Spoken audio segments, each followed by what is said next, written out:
Kinundena ng Malacanang Press Corps ang mga alegasyon na pinagtatakpan ang totoong kalusugan ni Pangulong Bongbong Marcos.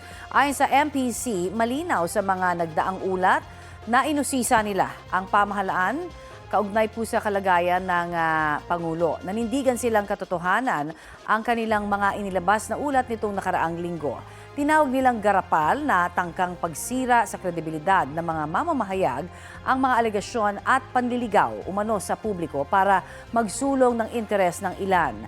Nababahala naman ang Presidential Photojournalists Association sa mga alegasyong recycled o gawa-gawa lang ang kuha nila sa mga event ng gobyerno, partikular noong araw ng kagitingan. Pinahihina raw nito ang kredibilidad ng mga photojournalists at integridad ng buong propesyon. Sabi naman ng Malacanang Cameramen Association, hiwalay ang kanilang mga kuha sa feed ng Radio Television Malacanang o RTVM.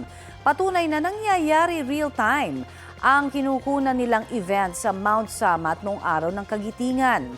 Iniulat rin daw ang mga detalyeng tiyak na ngayong taon lamang masasabi ni Pangulong Marcos tulad ng may kinalaman sa presyo ng langis na dulot ng gyera sa Middle East.